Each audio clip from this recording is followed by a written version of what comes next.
Hi, ಎಲ್ಲರಿಗೂ ಮುಂಜಾನೆಯ ಶುಭಾಶಯಗಳು. ಎಲ್ಲ ಹೇಗಿದ್ದೀರಾ? ಎಲ್ಲ ಚೆನ್ನಾಗಿದ್ದೀರಾ ಅಂದ್ಕೊಂಡಿದ್ದೀನಿ. ಈ ದಿನ ಎಲ್ಲರಿಗೂ ಶುಭ ದಿನ ಆಗಲಿ ಅಂತ ಹಾರೈಸುತ್ತಾ ಶುಕ್ರವಾರದ ದಿನಚರಿ ವಿಡಿಯೋವನ್ನು ನಿಮ್ಮ ಹತ್ರ ಶೇರ್ ಮಾಡ್ಕೊಳ್ಳೋಣ ಅಂತ ಈ ವಿಡಿಯೋ ಶೇರ್ ಮಾಡ್ತಾಯಿದ್ದೀನಿ. ಬನ್ನಿ ಫ್ರೆಂಡ್ಸ್, ನೋಡೋಣ. Cool cool cool cool.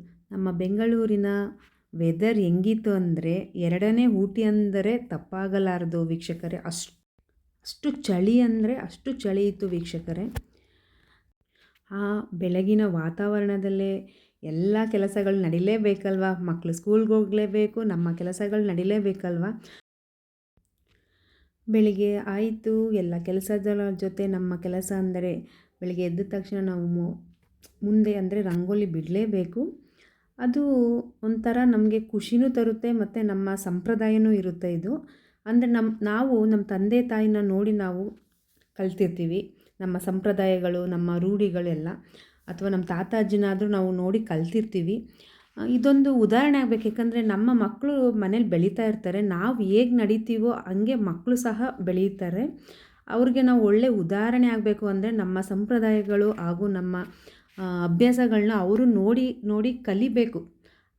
ಆ ರೀತಿಯಲ್ಲಿ ನಾವು ನಡೆದುಕೊಂಡ್ರೆ ಮಕ್ಕಳು ಅಷ್ಟೇ ಆ ರೀತಿ ನೋಡಿ ಕಲಿತಾರೆ ಅಂತ ನನ್ನ ಅನುಭವದ ಮಾತು ಹೇಳ್ತಾ ಇದ್ದೀನಿ ವೀಕ್ಷಕರೇ. ಈ ರೀತಿ ಅಂದರೆ ಬೆಳಿಗ್ಗೆ ಎದ್ದ ತಕ್ಷಣ ರಂಗೋಲೆ ಬಿಡಬೇಕು ಅಂತ ಇದೊಂದೇ ಅಂತಲ್ಲ ನಾನು ಹೇಳ್ತಾ ಇರೋದು. ಇನ್ನೂ ಹಲವಾರು ರೀತಿಗಳನ್ನ ನಾವು ನಡ್ಕೊಳ್ತಾ ಇದ್ದರೆ ಮಕ್ಕಳು ಸಹ ಅದನ್ನು ನೋಡಿ ಕಲಿತಾರೆ ವೀಕ್ಷಕರೇ, ನಿಜವಾಗ್ಲೂ. ನೋಡಿ, ಇವಾಗ ಬೆಳಿಗ್ಗೆ ಎದ್ದ ತಕ್ಷಣ ಈ ಥರ ರಂಗೋಲೆ ಬಿಟ್ಟರೆ ಮನಸ್ಸು ಒಂಥರ ಖುಷಿ ಆಗುತ್ತೆ. ನಮ್ಮಲ್ಲಿ ಸೋಮಾರಿತನ ಅಥವಾ ಇನ್ನೂ ಎಂಥ ನಮ್ಮ ನೆಗೆಟಿವ್ ಥಿಂಕಿಂಗ್ ಎಲ್ಲ ಇರೋದೆಲ್ಲ ಮಾಯ ಆಗುತ್ತೆ ವೀಕ್ಷಕರೇ. ನಾವು ಒಂಥರ ಖುಷಿಯಾಗಿ ಮತ್ತು ಮೋಟಿವೇಶನ್ ಅಂದರೆ ನಮ್ಮ ತಲೆಯಲ್ಲಿ ಒಳ್ಳೊಳ್ಳೆ ಚಿಂತನೆಗಳನ್ನ ಇಟ್ಕೊಂಡು ನಾವು ಮುಂದುವರಿಯೋಕ್ಕೆ ಇದೊಂದು ಬೇಸಿಕ್. ಮನೆ ಅಂಗಳ ಚೆನ್ನಾಗಿದ್ದರೆ ಮನಸ್ಸು ಚೆನ್ನಾಗಿರುತ್ತೆ, ಮನೆ ಒಳಗಡೆನೂ ಚೆನ್ನಾಗಿರುತ್ತೆ ಅಂತ ನಮಗೆ ಎಲ್ಲಿ ಜಾಗ ಇದೆಯೋ, ದೊಡ್ಡ ಅಂಗಳ ಇದೆಯೋ ಅದ್ರ ತಕ್ಕಂಗೆ ನಾವು ರಂಗೋಲಿಗಳು ಅದನ್ನು ನೀಟ್ ಮಾಡಿ ಒಳ್ಳೊಳ್ಳೆ ರಂಗೋಲಿ ಅಂದರೆ ನಿಮ್ಗೆ ಹೆಂಗೆ ಬರುತ್ತೋ ಹಂಗೆ ಇದನ್ನೇ ಬಿಡಬೇಕು ಅಂತೇನಿಲ್ಲ. ನಮ್ಗೆ ಹೇಗೆ ಬರುತ್ತೋ ಹಾಗೆ ನಾವು ರಂಗೋಲಿ ಬಿಟ್ಕೊಂಡು ಮುಂದೆ ನೀಟಾಗಿ ಇಟ್ಕೊಂಡ್ರೆ ಬಂದು ಲಕ್ಷ್ಮಿನೂ ಬಂದು ನೆಲೆಸ್ತಾರೆ. ಮತ್ತು ಮನಸ್ಸು ಖುಷಿಯಾಗಿರುತ್ತದೆ ಮತ್ತು ಒಳ್ಳೆಯ ಚಿಂತನೆಗಳಿಗೆ ಮತ್ತು ಮುಂದಿನ ಕೆಲಸಕ್ಕೆ ಇದು ಒಂದು ಅಡಿಪಾಯ ಅಂತಲೇ ಹೇಳ್ಬೋದು. ಮತ್ತು ಈ ರೀತಿ ನಾವು ಒಳ್ಳೆಯ ಅಭ್ಯಾಸಗಳನ್ನು ಬೆಳೆಸ್ಕೊಂಡ್ರೆ ಬೆಳಿಗ್ಗೆ ಬೇಗ ಎದ್ದು ಮುಂದೆ ಈ ಥರ ಎಲ್ಲ ನೀಟಾಗಿ ತೊಳೆದು ಎಲ್ಲ ರಂಗೋಲಿ ಎಲ್ಲ ಹಾಕಿ ನಾವು ಮಾಡ್ತಾಯಿದ್ರೆ ಮಕ್ಕಳು ಸಹ ಕಲಿತು ಅದನ್ನು ಅಭ್ಯಾಸ ಮಾಡ್ಕೊಳ್ತಾರೆ ಅಂತ ನನ್ನ ಅಭಿಪ್ರಾಯ ಹೇಳ್ತಾ ಇದ್ದೀನಿ ವೀಕ್ಷಕರೇ. ಎಲ್ಲ ಆಯಿತು, ಕೆಲಸ ಎಲ್ಲ ಅಂದರೆ ಮುಂದೆ ಎಲ್ಲ ಕ್ಲೀನ್ ಮಾಡಿ ಮನೆಯೆಲ್ಲ ಕ್ಲೀನ್ ಮಾಡಿಕೊಂಡು ಸ್ನಾನ ಮಾಡ್ಕೊಂಡು ಬಂದು ದೇವ್ರ ಪೂಜೆ ನೋಡಿ ಮಾಡ್ತಾಯಿದ್ದೀನಿ. ಶುಕ್ರವಾರದ ದಿನಚರಿ ಅಂದರೆ ದೇವ್ರ ಪೂಜೆ ನಿಮ್ಗೆ ತೋರಿಸ್ತಾ ಇದ್ದೀನಿ. ದೇವ್ರ ಫೋಟೋ ಎಲ್ಲ ಹೂವು ಎಲ್ಲ ಮುಡಿಸಿ ದೇವ್ರದ್ದು ಅಲಂಕಾರ ಎಲ್ಲ ಮಾಡಿ ಹೊಸ್ಲಿಗೂ ಪೂಜೆ ಮಾಡಿದ್ದೀನಿ ನೋಡಿ ವೀಕ್ಷಕರೇ. ಹಾಗೆ ತುಳಸಿ ಕಟ್ಟೆಗೂ ಪೂಜೆ ಮಾಡಿ ತುಳಸಿಗೂ ಹೂವು ಮುಡಿಸಿ ಪೂಜೆ ಮಾಡಿದ್ದೀನಿ.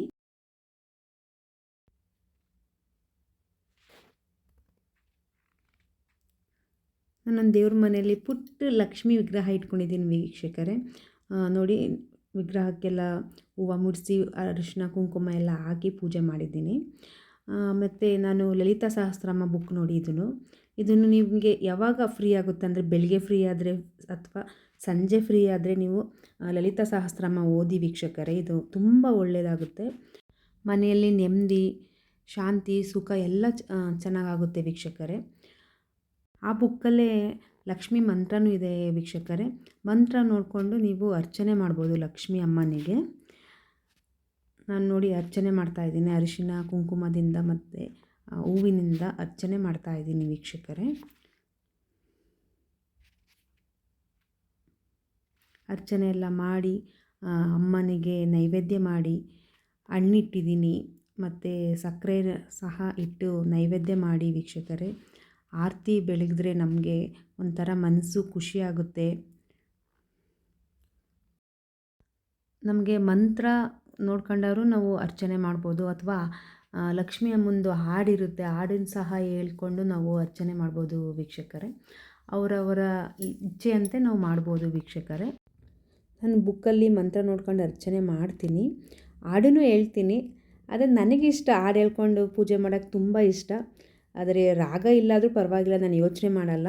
ನಾನು ದೇವ್ರದ್ದು ಹಾಡು ಹೇಳ್ತೀನಿ ಪೂಜೆ ಮಾಡುವಾಗ. ಪೂಜೆ ಆದಮೇಲೆ ಯಾವಾಗಲೂ ದೇವಸ್ಥಾನಕ್ಕೆ ಹೋಗ್ತೀನಿ. ಆದರೆ ಈ ಶುಕ್ರವಾರ ನನಗೆ ಕೆಲಸ ತುಂಬ ಜಾಸ್ತಿ ಇತ್ತು, ಪೂಜೆಯೂ ಲೇಟ್ ಆಯಿತು. ಆದ್ದರಿಂದ ಸಂಜೆ ಹೋಗೋಣ ಅಂದ್ಬಿಟ್ಟು ನಾನು ಪೂಜೆ ಮಾಡಿದೆ, ಆರತಿ ಎಲ್ಲ ಮಾಡಿ ತುಳಸಿ ಕಟ್ಟೆಗೂ ಆರತಿ ಎಲ್ಲ ಮಾಡಿದೆ ವೀಕ್ಷಕರೇ.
ಪೂಜೆ ಎಲ್ಲ ಆಯಿತು, ತಿಂಡಿ ತಿನ್ನೋಣ ಅಂತ.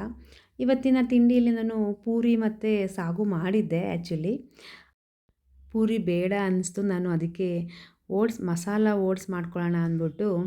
ಇದು ಮಸಾಲ ಓಟ್ಸ್ ಇರುತ್ತೆ, ಪೆಪ್ಪರ್ ಇರುತ್ತೆ, ನಿಮ್ಗೆ ಯಾವ ಫ್ಲೇವರ್ ಬೇಕೋ, ಚಿಲ್ಲಿ ಇರುತ್ತೆ ಮತ್ತು ರೆಡ್ ಚಿಲ್ಲಿ, ಇನ್ನೂ ಹಲವಾರು ಫ್ಲೇವರ್ಗಳಿರುತ್ತೆ ಈ ಓಟ್ಸಲ್ಲಿ. ನಾನು ಪೆಪ್ಪರ್ ಇರೋ ಓಟ್ಸ್ ತೊಗೊಂಡಿದ್ದೆ. ತಿಂಡಿ ಮಾಡ್ಕೊಳ್ಳೋಣ ಅಂದ್ಬಿಟ್ಟು ಬಿಸಿನೀರು ಇಟ್ಟಿದ್ದೀನಿ ನೋಡಿ. ಬಿಸಿನೀರು ಕುದೀತಿರುವಾಗಲೇ ಇದನ್ನು ಸಫೋಲಾ ಓಟ್ಸ್ ಇರುತ್ತಲ್ಲ ನೋಡಿ, ಆಲ್ರೆಡಿ ಕುದೀತಾ ಇದೆ. ಇವಾಗ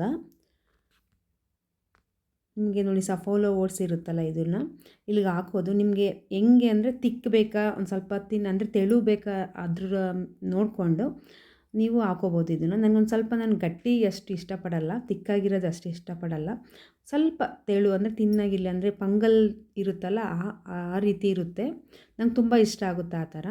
ಬೇಕಾದ್ರೆ ಇದಕ್ಕೆ ನೀವು ತರಕಾರಿ ಹಾಕ್ಕೊಂಡು ಸಹ ಮಾಡ್ಕೋಬೋದು. ನನಗೆ ಲೇಟ್ ಆಗಿತ್ತು ಆಲ್ರೆಡಿ, ಸಿಂಪಲ್ಲಾಗಿ ಇದು ಮಾಡ್ಕೊಳ್ಳೋಣ ಅಂದ್ಬಿಟ್ಟು ತಿಂಡಿಗೆ ಇದು ಓಟ್ಸ್ ಮಾಡ್ಕೊಳ್ತಾ ಇದ್ದೀನಿ ನೋಡಿ. ಆಲ್ರೆಡಿ ಇದು ಆಗ್ತಾಯಿದೆ. ನಾನೇನು ದಿನ ಏನು ಮಾಡ್ಕೊಳ್ಳಲ್ಲ, ತಿಂಡಿನೇ ತಿಂತೀನಿ. ಆದರೆ ಈ ಥರ ಒಂದೊಂದು ಆಯಿಲ್ ಐಟಮ್ ಬೆಳಗ್ಗೆನೇ ಬೇಡ, ಒಂದೊಂದು ಥರ ನನಗೆ ತಿಂತೀನಿ, ಆದರೂ ಒಂದೊಂದು ರೀತಿಯಲ್ಲಿ ಇಷ್ಟ ಆಗಲ್ಲ. ಅದಕ್ಕೆ ಈ ಥರ ಮಾಡಿಕೊಂಡೆ, ಓಟ್ಸ್ ಮಾಡಿಕೊಂಡೆ ನೋಡಿ. ಇದಾಗಿದೆ ಈಗ, ಆಲ್ರೆಡಿ ನೋಡಿ ಆಗಿದೆ ಈಗ, ಓಟ್ಸು ರೆಡಿ ಆಗಿದೆ. ಓಟ್ಸ್ ಜೊತೆಗೆ ಒಂದು ಹಣ್ಣು ತಿನ್ನೋಣ ಅಂದ್ಬಿಟ್ಟು ಸಪೋಟೊ ಹಣ್ಣನ್ನು ಕಟ್ ಮಾಡಿಕೊಂಡು ಒಂದು ಬೌಲಲ್ಲಿ ಹಾಕ್ಕೊಂಡೆ. ಇದೇ ನೋಡಿ ನನ್ನ ಬೆಳಗಿನ ತಿಂಡಿ ಆಗಿತ್ತು, ಓಟ್ಸ್ ಮತ್ತು ಸಪೋಟೊ ತಿಂಡಿ.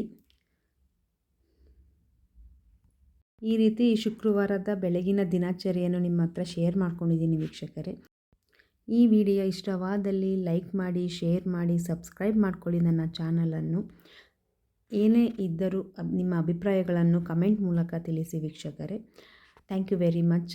ನನ್ನ ವಿಡಿಯೋ ನೋಡಿದ್ದಕ್ಕೆ ನಿಮಗೆ ಧನ್ಯವಾದಗಳು. ಥ್ಯಾಂಕ್ ಯು ವೆರಿ ಮಚ್ ವೀಕ್ಷಕರೇ.